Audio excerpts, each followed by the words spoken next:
Good evening. It is day 18 of the International Great Black Read Aloud Day. My name is LD Robinson, and I am excited about our month of reading. We are giving voice to words written by Black people all around the world. And today is day 18, Loss, Grief, and Transition. And we have two selections for today. And so I will get right to them. And before we do, as always, we're going to remind you that you should subscribe to our website at greatblackreadaloudday.org. And our first selection for today is Grieving While Black by Breeshia Wade. And we're going to read a little bit from um, chapter 1, Spiritual Death. And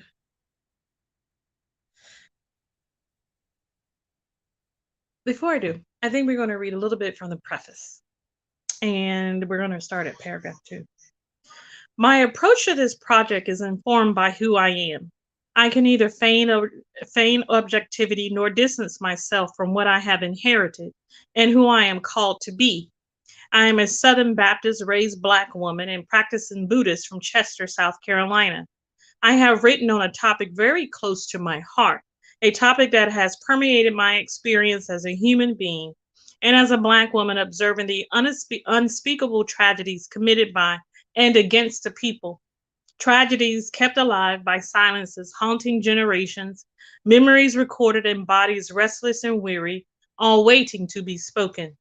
When I heard these ghosts knocking in the closets of my unconscious, I was afraid to answer for fear of the questions they might bring. What unwanted light in my mind would be shed on a community that is already so laden with brokenness and shame? Who was I to disturb the voices of generations buried for the sake of my survival?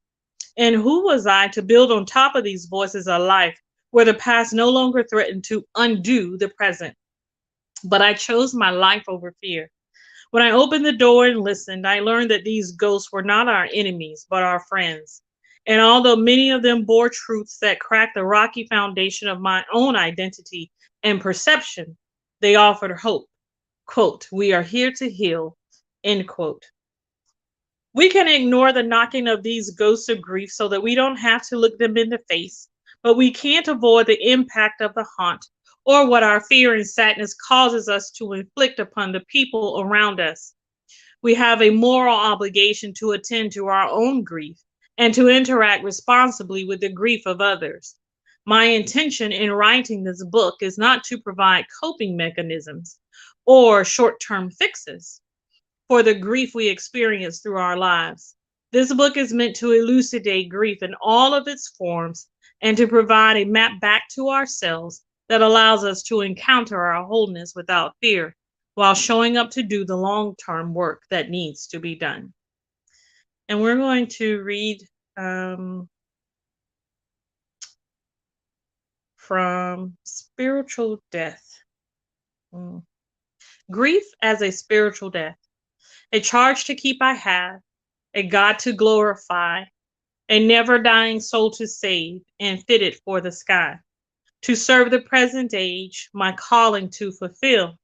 Oh, may it all my powers engage to do my master's will.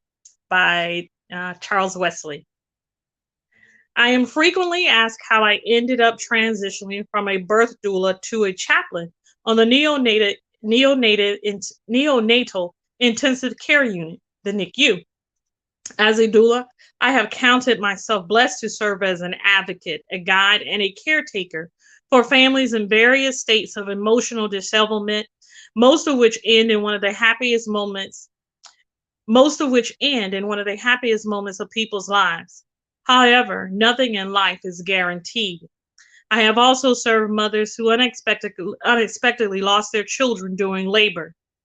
The experience of witnessing 9 months of apprehension, preparation, and joy dissolve into unmitigated despair in a matter of moments pulled on something profound and unconditional in me. It inspired me to take a deeper look at the connection between birth and death, joy and grief. I remember my first day on the NICU like it was yesterday.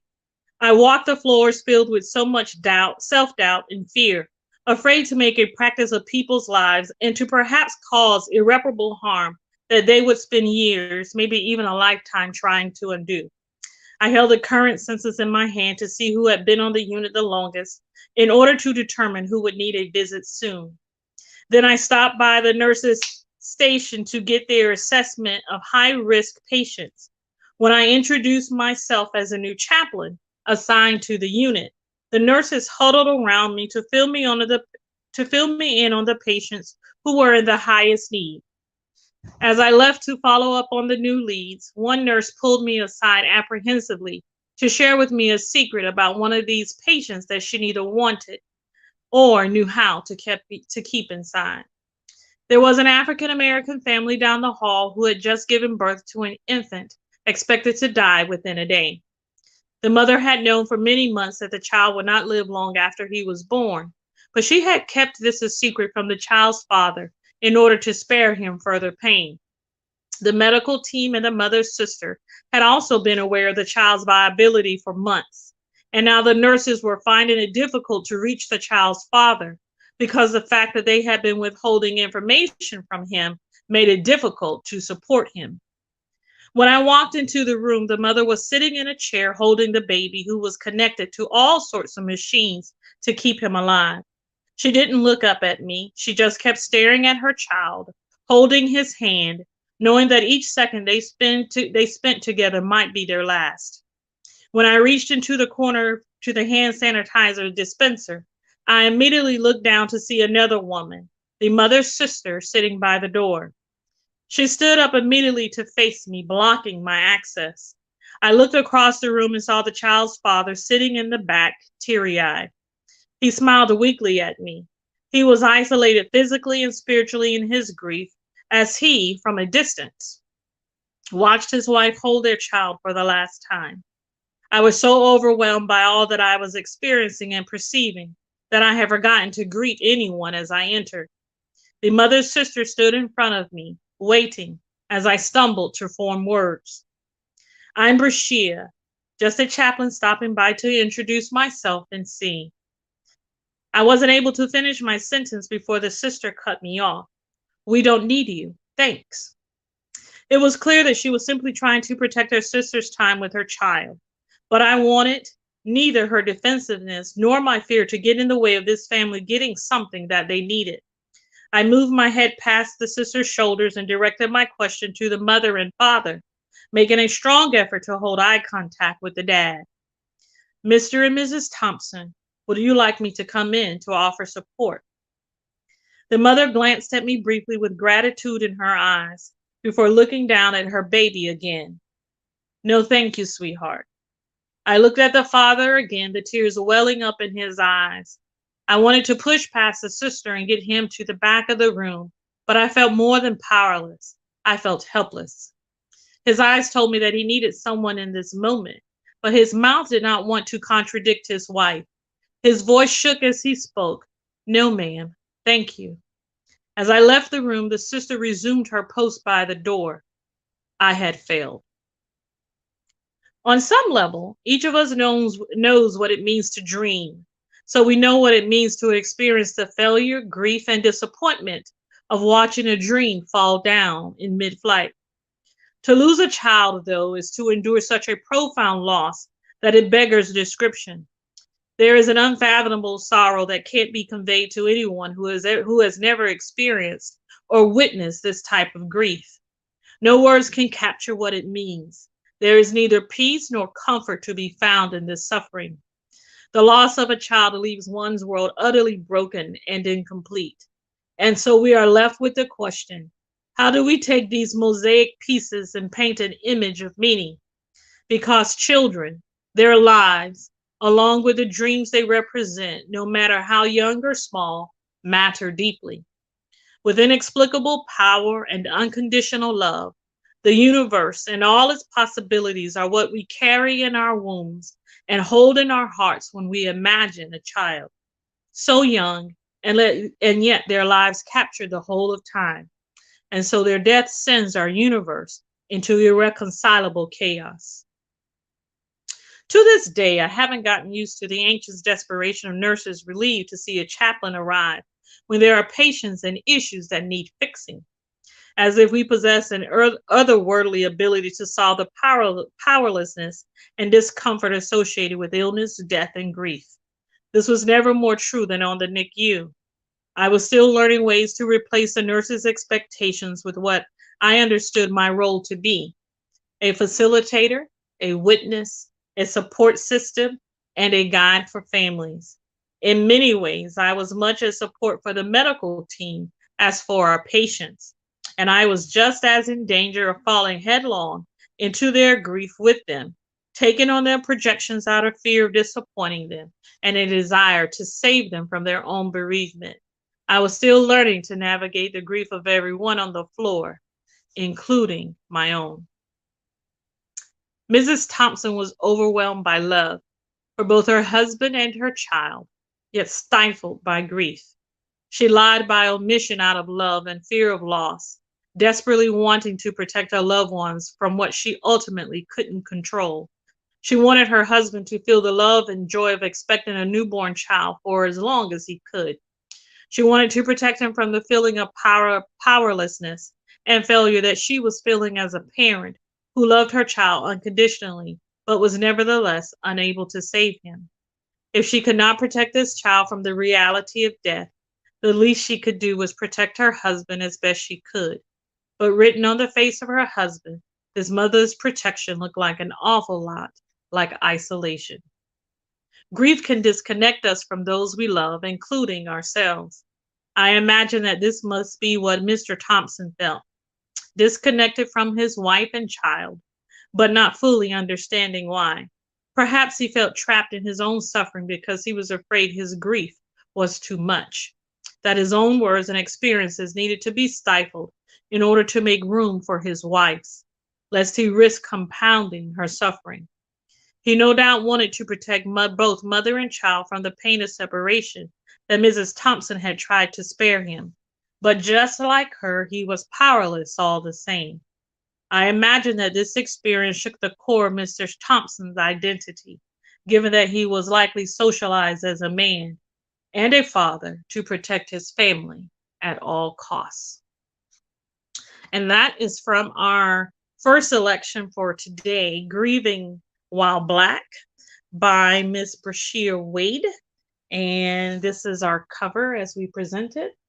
As always, we recommend you add it to your library, and we are going to, and Grieving While Black, as full title is Grieving While Black, an Anti-Racist Take on Depression and Sorrow. Our next selection for today is a bit of the other side. It's dealing with grief and loss and transition. However, it is as the title is, a sad, funny take on the journey through grief, and it is by Leslie Gray Streeter, and it is titled Black Widow: A Sad, Funny Journey Through Grief of People Who Normally Avoid Books with Words like journey in the title. And we are going to read from chapter 1. And this is really, it really is a sad, funny book. And if you get a chance to read it, I think it will offer a lighter side, not necessarily lighter, but an insightful look into grief through our everyday eyes. Our ability to laugh in the midst of loss, through the midst of transition, and through the midst of grief is part of our human experience. And so, as this story is being told, it is told with humor as she makes her journey through a devastating loss. And we will read part of chapter 1 from Black Widow. by Leslie Gray Streeter. Now, this is a story all about how my life got flipped, turned upside down. Here, says a nice enough salesman, pointing to the lawn crypt to his right. Your loved one would go in first with his head facing this way.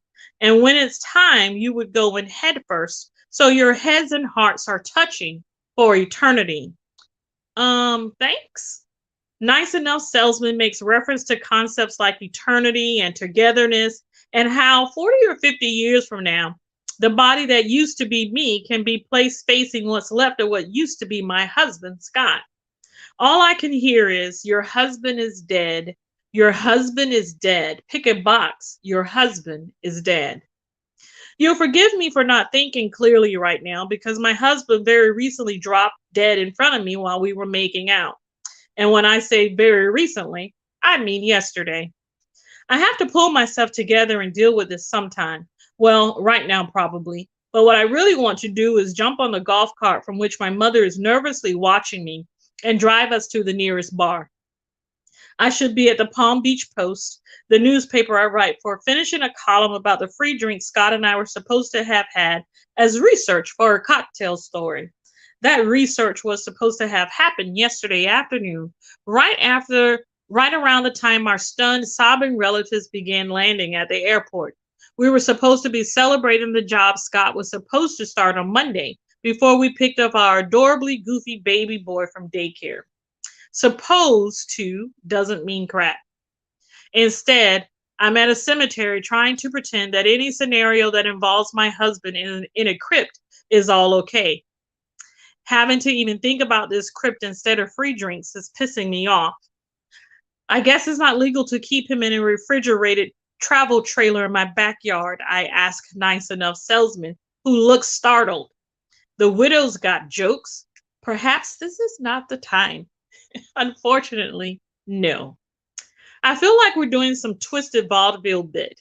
He is an appliance salesman with a baggy suit and a comically large flower on his lapel, trying to talk a dizzy housewife into buying a newfangled washing machine, but she has to wait for her husband's permission to buy it. The joke, and this is a good one, is that she can't ask him because, he's dead. That isn't funny at all, is it? I cannot fully fathom how we got here, because for the past 24 hours, I swear I keep blacking out and somehow materializing in jacked up places like funeral homes and cemeteries. I do know this. My Scotty, who had not been feeling well for a few days, got up in the middle of the night to pee. He noted that our almost 2-year-old son, Brooks, was still sleeping soundly across the hall and asked if I wanted to make out. Since I still had a few hours before the deadline for a story I was writing, and because I don't turn down twilight makeouts, I agreed. Then we started kissing until he stopped me. He never stopped me and said that something was wrong. I turned on the light and saw Scott's head shaking, kind of like a blender that keeps rumbling 3 seconds after you turn it off. I wasn't really awake yet, so I couldn't quite understand what was happening. What I could not stop from happening. I can't tell you how much time passed, 30 seconds or 100 years. But as quickly as Scott had started shaking, he stopped moving. What's happening? I half screamed, half pleaded. Scott didn't answer. All I know is that finally he let out 2 desperate, involuntary breaths. Then he didn't breathe again. That was yesterday. So what I want is for nice enough salesman to give me a minute, because things are kind of messed up right now. I'm planning a traditional-ish Jewish funeral for my husband when I'm supposed to be planning his 45th birthday party. I'm Black and Baptist, and he's a white Jewish guy. I feel a little out of my depth. Also, what the hell? We are in the middle of finalizing the adoption of the aforementioned sleeping baby, who's been with us since he was 6 months old, but is still not yet legally ours. I actually just got back from Maryland, the state of all our births, after one in a series of very stressful legal proceedings to make sure we get to keep him. I'm supposed to be focusing on that, not standing here in this stupid cemetery deciding whether Scotty's body will spend eternity in a fancy wall or a hole in the ground in the Jewish section or in some non-denominational section so he can be buried with me, his Black Baptist wife. My understanding is that I can't be buried in the Jewish section when I eventually die. I can't imagine that it's going to be anytime soon. But then again, Scott's not supposed to be dead either, so I don't know what to tell you. As Nice Enough salesman continues his sales pitch, I look back over at my mother, who sits several yards away in a golf cart with my twin sister, Lynn, my best friend, Melanie, and Scott's cousin, Kim, whom the Black Baptists have brought along for her specific area of expertise. We need a Jewish person, I told her that morning when she showed up at our house, in shock, but wanting to be useful. When someone you love dies, that's what you do. You do everything you can to be useful so you don't have time to remember that someone you love has just died. That has been from our second selection today, Black Widow, a sad, funny journey through grief for people who normally avoid books with words like journey in the title. And this is our selection, Black Widow. And we want to make sure that we put this up on our screen. And we want to remind everyone that we read because we believe that reading is important, that literacy is important. And we partner with Fresh Book Festivals that believes that literacy is a legacy. And we believe the very same thing. And that is part of why we read, to educate and to really show and display the broad spectrum of literature that Black people around the world write. We have read different things, different topics every day, and we'll finish out the month. We have 10 more days to go. And so we want you to join us, not just listen, pick a book and read, and you just tag us, hashtag TigBrad 2022. And we'll be here tomorrow for day 19, which is gardening, which is an interesting topic right now, particularly in the United States of America, as it concerns farmland and Black farmers. And so we will talk a little bit about that tomorrow on day 19, farming. Our selections today have been for Loss, Grief, and Transition have been Grieving While Black and Anti-Racist Take on Oppression and Sorrow by Breeshia Wade, and Black Widow, a sad, funny journey through grief for people who normally avoid books with words like journey in the title by Leslie Gray Streeter. We will see you tomorrow for day 19 right here at the International Great Black Read Aloud Day 2022. And we'll see you tomorrow. Have a good night. Bye-bye.